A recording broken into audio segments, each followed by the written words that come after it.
bahwa seni itu bukan sebuah pilihan. Untuk Iya. menjadi seorang seniman itu bukan pilihan. Karena memang seni itu terlahir dia sejak kecil.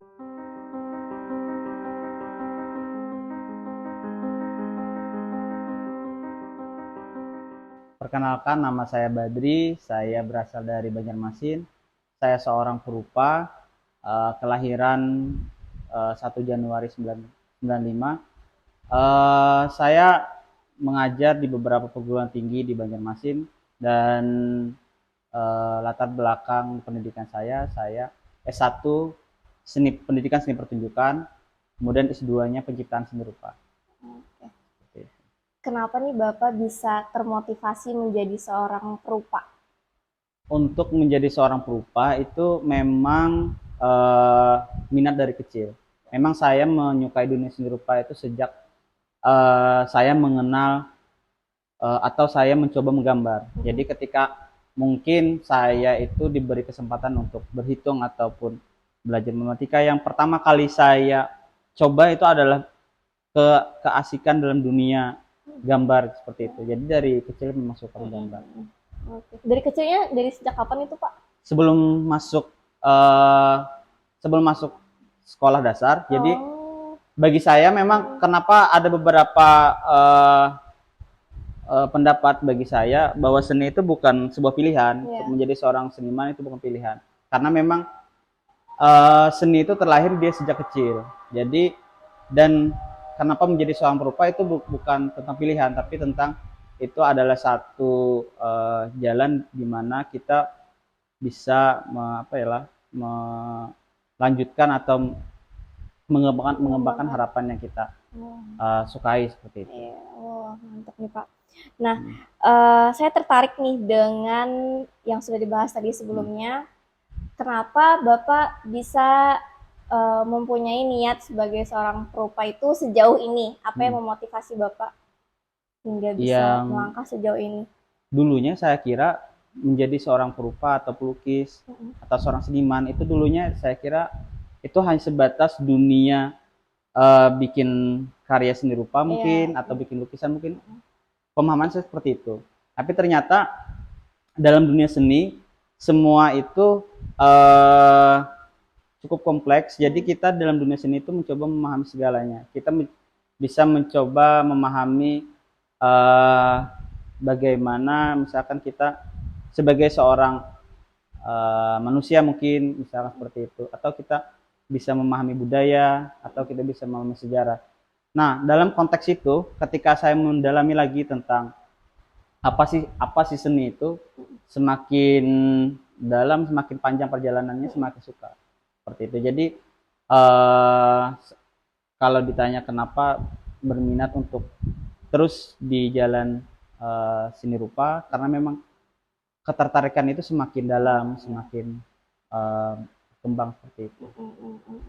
Nah, terus Pak, mungkin ada beberapa orang yang bilang, oh ini pelukis, ini perupa. Mm-mm. Apa kira-kira Pak yang membedakannya? Kalau pelukis kan dia adalah seorang pelukis, kalau perupa dia adalah seorang perupa, dia seorang eh, pematung mungkin, atau hal-hal yang berhubungan dengan seni rupa. Misalkan dia sebagai pengamat seni rupa, kurator seni rupa. Jadi perupa itu lebih jangkauannya lebih luas. Kalau pelukis itu hanya satu bidang aja. Ya, ya, ya. Oke. Kalau boleh tahu nih Pak, kira-kira sampai saat ini, kira-kira sudah berapa lukisan dulu deh, berapa lukisan yang kira-kira sudah Bapak pernah buat sebelumnya? Kalau karya saya kan dominan size-nya besar. Mm-mm. Nah, kebetulan kalau karya yang mungkin terhitung itu sekitar 30-an, Ya. karena mungkin size-nya besar. Mm-mm. Tapi kalau untuk yang bukan karya ya, jadi Mm-mm. saya itu memilah yang mana karya seni, yang mana Ya. bukan. Mm-mm. Jadi ada dalam satu skema penciptaan seorang seniman itu kita bisa juga membuat eksperimen tentang idiom-idiom bentuk, atau misalkan kita bisa juga membuat apa ya, sketsa-sketsa, dan itu bukan bersifat karya, Ya. itu bersifat intermezzo. Mm. Jadi bagaimana karya itu kita bisa memberikan kekuatan dalam di Ya. sananya, kita bisa memberikan kebenaran yang banyak, kita bisa menggali lebih banyak lagi. Nah, itu banyak kalau itu. Jadi Dan satu karya kadang-kadang itu banyak intermezzonya atau purwarupanya. Ya. Purwarupa itu berupa misalkan tulisan-tulisan. Jadi misalkan kita bikin tulisan atau kita bikin sketsa, kita bikin warna-warna Iya. coret-coret. Nah, untuk satu karya itu seperti itu. Oh, oke oke. Berarti udah banyak nih berarti pala ibaratnya Kalau kayak gitu, karya udah tertulis. makanya itu kalau misalkan sebagai seorang perupa itu atau sebagai seorang seniman, bagi saya itu dia harus bersentuhan dengan dunia seni itu setiap hari. Iya. Baik itu dia mungkin melukis setiap hari atau mungkin dia membaca buku mungkin atau mungkin dia apa ya, membuat satu apa aktivitas atau proses penciptaan Iya. setiap harinya. Gitu. Oke. Jadi selama mungkin Bapak menjadi seorang perupa, kira-kira membutuhkan dana yang banyak nggak sih, Pak? Ini menarik sih kalau misalkan di kebanyakan orang kan pikirannya kalau dalam dunia perupa itu adalah dunia yang apalah abstrak, terus dunia yang gak jelas seperti itu. Dalam dunia seni lah, hampir semuanya. Kalau dibilang dunia seni itu tentang budget ya, memang kalau dalam dunia seni itu kita beli catnya mungkin ada harga yang sampai 500.000 Iya. atau mungkin ada yang harga yang murah juga ada. Tapi sekali lagi untuk menjadi seorang perupa itu bukan tentang bagaimana kita berapa modal kita, tapi tentang bagaimana kita itu dapat untuk modal kita seperti itu. Jadi dulunya kan saya cuma bisa beli pensil. Kemudian dari sana saya belajar dengan skill itu mungkin kita bisa menghasilkan uang, kemudian uang itu kita belikan cat lagi seperti itu. Jadi mungkin kalaunya tinggal di per orang seniman aja, misalkan senimannya mungkin itu tidak serius latihannya, ya mungkin akan banyak modalnya. Tapi kalau senimannya serius latihannya, modalnya akan ada modal dalam aktivitasnya seperti itu. Ya, pengalaman paling berkesan nih menurut Bapak menjadi seorang perupa itu apa? Bagi saya pengalaman paling berkesan dalam dunia seni rupa yang saya geluti ketika saya mendapat pesanan karya potret itu dari Presiden Joko Widodo. Dan kebetulan lagi ketika saya tahu bahwa karya itu dipajang di Istana Presiden. Nanti kita lampirkan fotonya nanti Pak. Oke, itu ya. Kalau boleh tahu gimana prosesnya? Mungkin Bapak tahu tuh kenapa jadi karya Bapak terpilih nih untuk itu. Jadi kenapa karya saya terpilih? Itu karena memang beliau ingin dilukis oleh salah satu pelukis Melayu, Melayu Banjar untuk apalah membuat satu potret beliau yang berhubungan dengan IKN.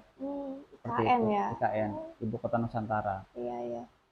Nah, kalaunya prosesnya itu kemarin mengerjakannya selama mungkin 3 bulan. 3 bulan. Ya, 3 bulan. Itu proses seleksi kah, Pak? Kada proses seleksi, memang dihubungi oleh staf beliau. Oke, luar biasa. Oke, nah mungkin ada kendala tersendiri nggak Pak? Kendala itu bagi saya, hampir kendala ini terjadi bagi seniman-seniman perupa lah, yang bergelut dunia seni rupa, baik itu yang masih menduduki bangku sekolah seperti itu. Kendala yang paling berat itu ketika pendidikan seni rupa itu tidak ada. Habis itu ketika pendidikan itu tidak ada, maka pemahaman masyarakat tentang seni rupa itu juga minim. Seakan-akan seni rupa itu sesuatu yang tidak ada artinya. Nah, dan kendala terbesar saya juga yang saya alami itu ketika saya menyukai dunia seni rupa tapi tidak didukung oleh orang tua. Jadi saya pernah di waktu SD itu tidak memiliki buku gambar karena memang mencegah untuk saya, mencegah untuk supaya tidak selalu sering menggambar. Itu kendalanya mungkin saya adalah orang yang terselamatkan, tapi banyak lagi anak-anak yang berbakat yang mungkin itu menjadi kendala besar bagi mereka.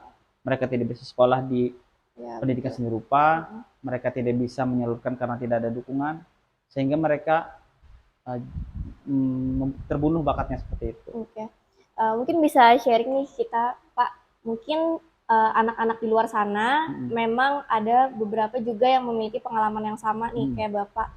Kira-kira eh, gimana cara kita meyakinkan orang-orang yang mungkin apa ya tertutup nih soal Mm-mm. karya seni ini, maksudnya menolak lah. Ya. Ibaratnya sama mungkin ada beberapa orang tua yang melarang. Mm-mm. Nah itu gimana Pak kira-kira supaya kita meyakinkannya bahwa oh kita bisa nih kayak gitu. Mm.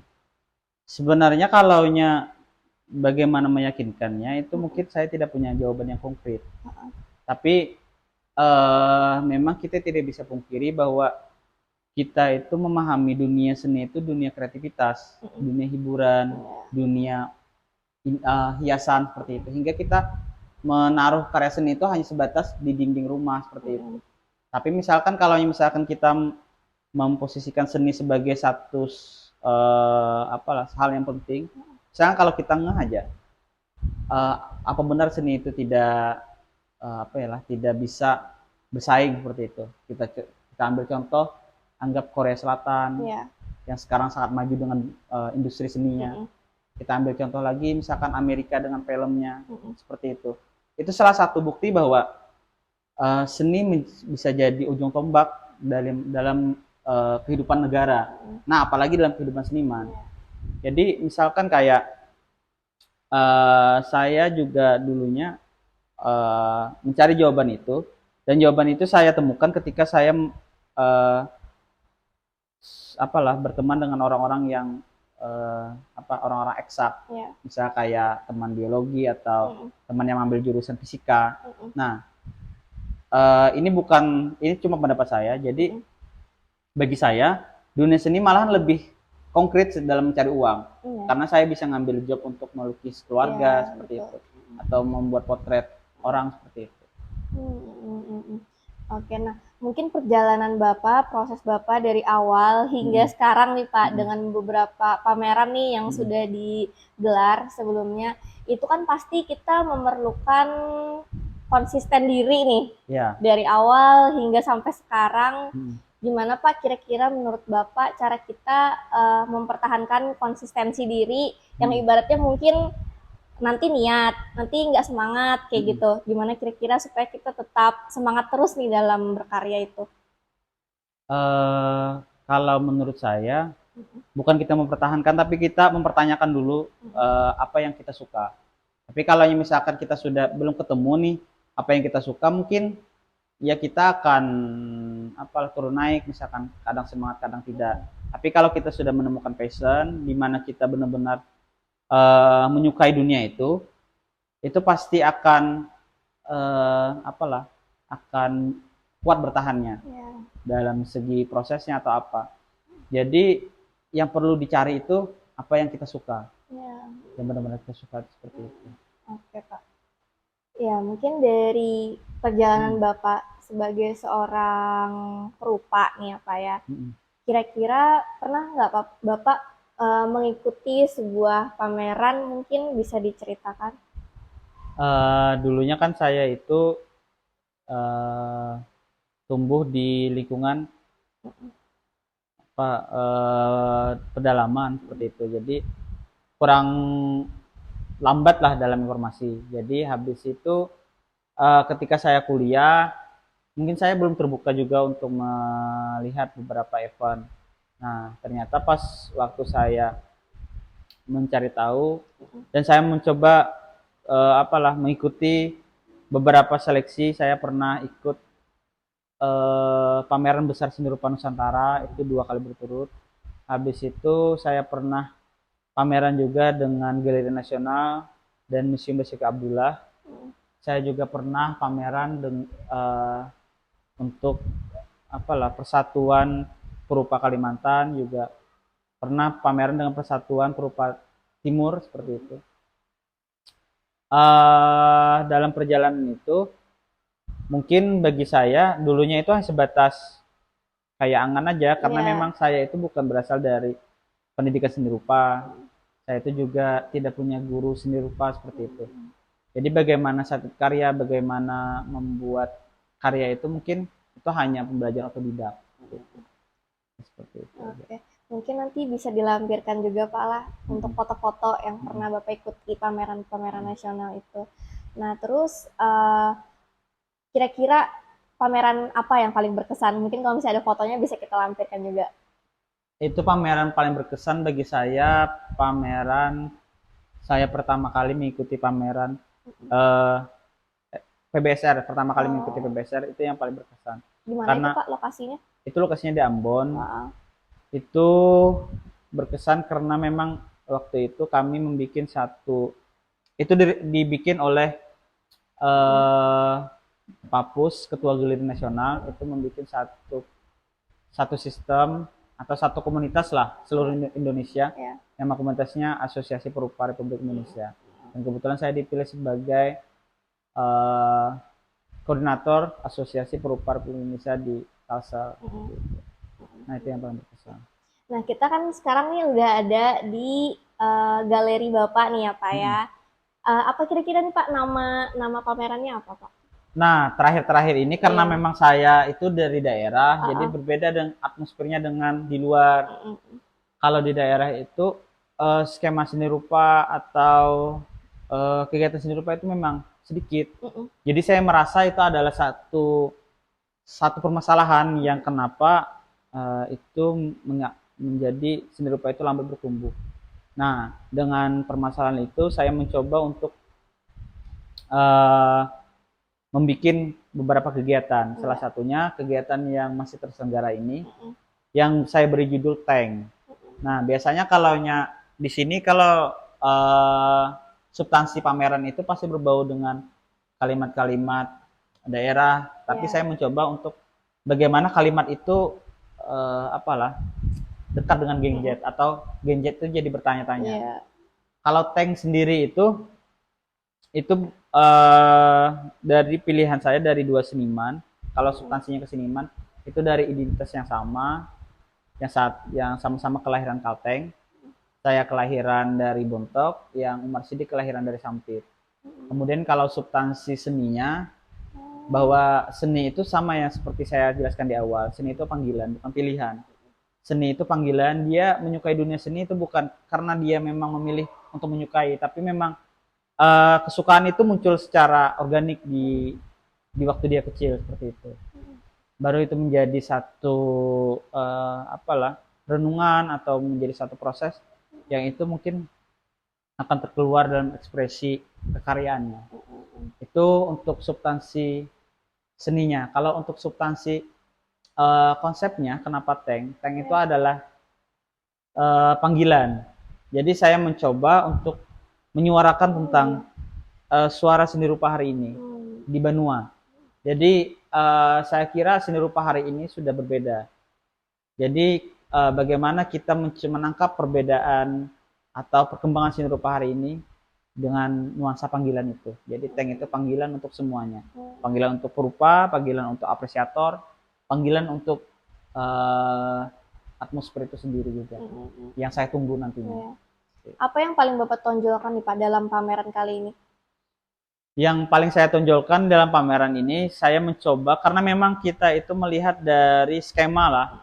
Karena memang kita itu tidak bisa langsung meloncat terlalu jauh juga, tidak bisa. Kita menyesuaikan dengan target apresiator. Bagaimana apresiator itu bisa mencerna seni, menikmati seni. Jadi kita cuma menghadirkan dua jenis karya untuk di sini. Yang satu painting, yang satu instalasi. Oh, oke oke. Jadi instalasi itu juga sesuatu yang saya coba untuk bagaimana memberi edukasi terhadap pengunjung bahwa seni instalasi adalah seni ruang, bukan seni bentuk. Kalau patung kan seni bentuk tuh. Iya, seni bentuk. Seperti itu. Oke, selamat datang di pameran Iya. Tank. Di sini ada dua seniman. Yang satunya saya, Badri Hurmansyah, kemudian ada lagi Umar Sidik. Nah, kalau jenis karya saya itu saya cenderung pada potret anak kecil yang saya anggap itu sebuah representasi dari memorial. Nah, kalau ini adalah konsepnya tentang judulnya tentang Mayau. Jadi konsepnya ini tentang satu isu yang itu menjadi problem di generasi zaman saya.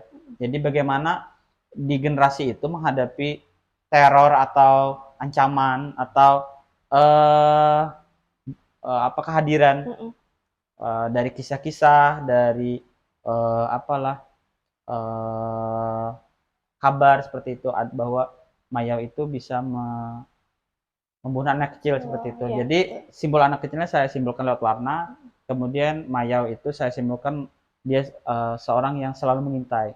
Karena yang kami rasakan seperti itu dulu. Nah, kebetulan di sini saya menggunakan material pewarna makanan. Jadi sesuai dengan konsepnya bahwa itu menjadi hidangan, mungkin hidangan jembatan, ritual atau apa. Jadi seperti makanan yang menjadi hidangan. Selamat datang di pameran galeri seni rupa kami. Saya berharap dunia kesenian Nusantara semakin maju dan dunia kesenian di benua makin bertumbuh.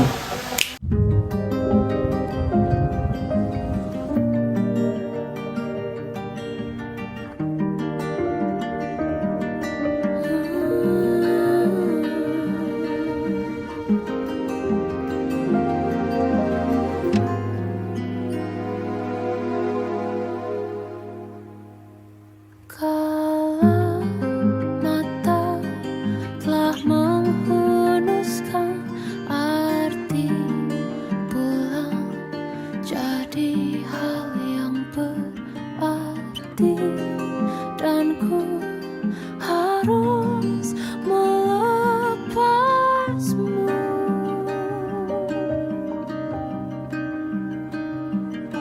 Dengan sederhana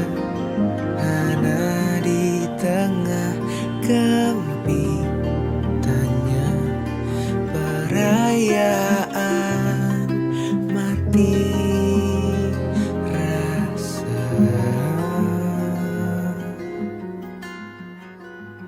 Bila waktunya